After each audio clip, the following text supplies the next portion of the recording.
Héctor, ¿cómo estás? Muy bien. Jesús, ¿cómo estás? Hola, Carlos. Jesús propuso hoy, entonces yo digo que él arranque, ¿te parece bien? ¿O tú arrancas exponiendo?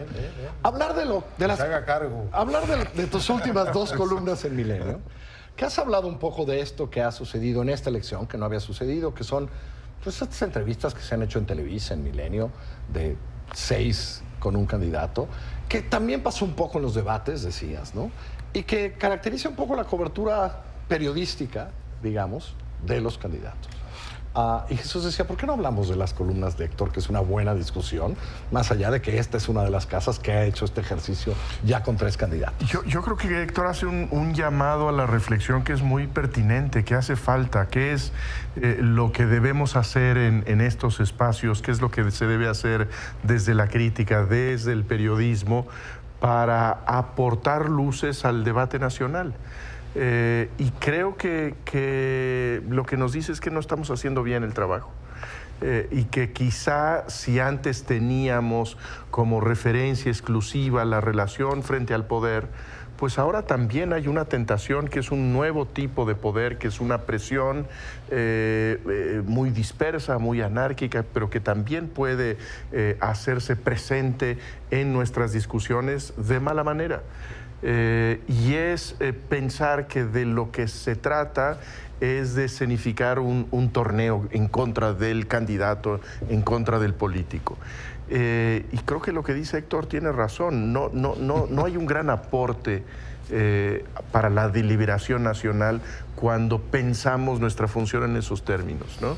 Bueno, eso es una crítica y es una autocrítica. Claro. Pero porque es verdad que, digamos, yo lo obtengo esas columnas de nuestra experiencia reciente. Sí.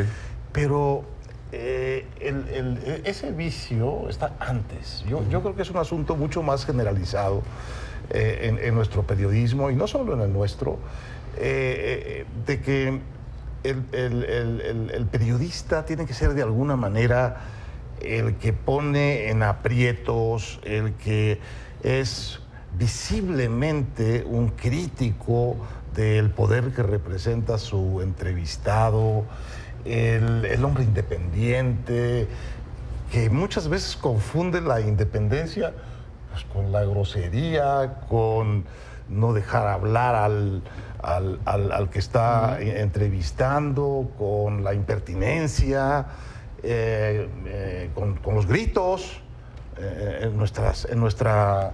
En nuestra entrevista colectiva, En cualquiera de las 3. o tumultuaria, hay muchos gritos de parte de los periodistas tratando de que su pregunta se escuche, ¿no? Entonces yo creo que está muy bien y es parte de la tarea periodística plantearle a quien está en la entrevista, a quien está siendo entrevistado, las cosas difíciles, las cosas complicadas, las cosas que él no tiene quiere ensayadas 1000 veces. Y las cosas que de alguna manera sí lo ponen en evidencia frente al público. Esa es una parte importante, pero a mí me parece que estamos muy cargados en eso.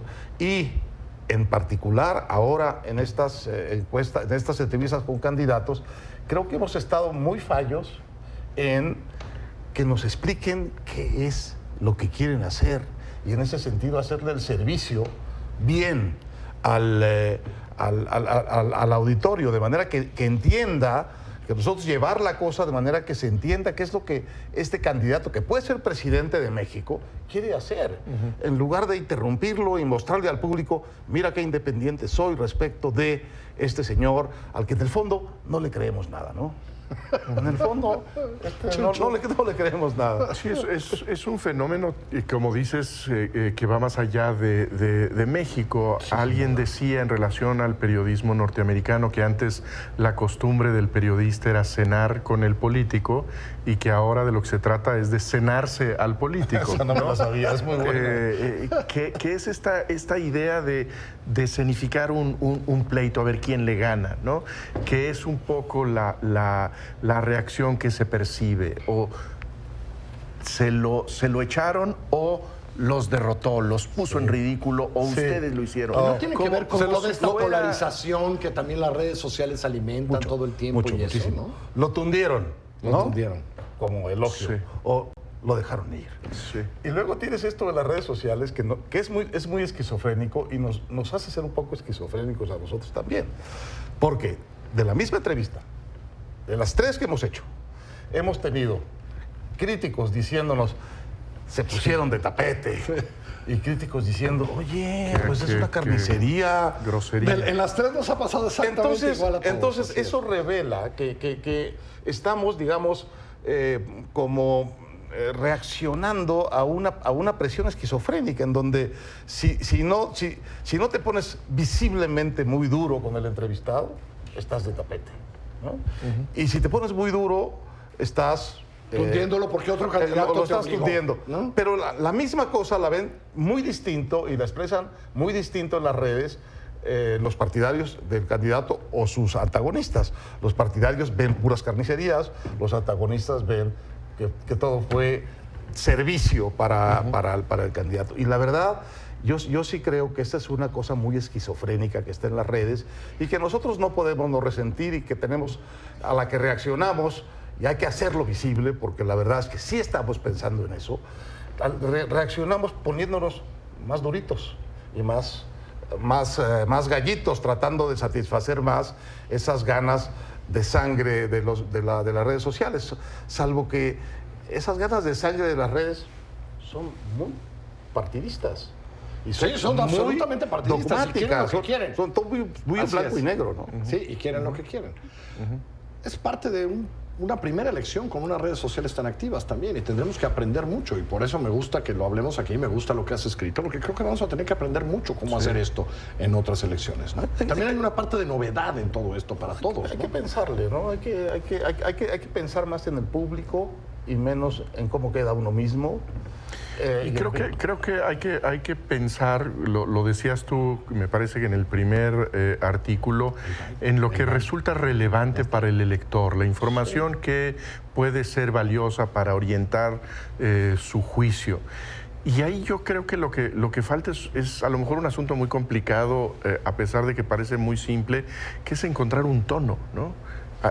Encontrar un tono que sea, desde luego, digno, desde luego que no vaya a la entrevista de servicio al ambicioso, pero que entienda que del lado del candidato hay una posición que desde el principio puede entenderse como respetable. Es un mexicano que está buscando la presidencia y está... Creo que tenemos que revisar lo que hemos hecho en otras casas, en esta casa. Y hay un problema de empatía. Realmente, cuando la entrevista está bien hecha, hay un flujo de información que corre de lado a lado. Si no hay empatía, lo que corren son ataques y evasivas. Yo puse como ejemplo la conversación fantástica, porque estaba planteada como un antagonismo entre David Frost y Richard Nixon. Así es. Y después de horas de que no podía entrar Frost al carapacho fantástico de Nixon, al final, como lo estaba tocando todo el tiempo y acabó siendo una especie como de cómplice de él en la entrevista, lo hizo decir la cosa más terrible que declaró nunca Nixon y que era lo que todo el mundo estaba queriendo escuchar, pero no lo hizo pegándole en la puerta, no, lo hizo rodeándolo inteligentemente hasta que cayó. Así es. Héctor, gracias. Chucho, gracias por haber propuesto este tema, me parece muy bien.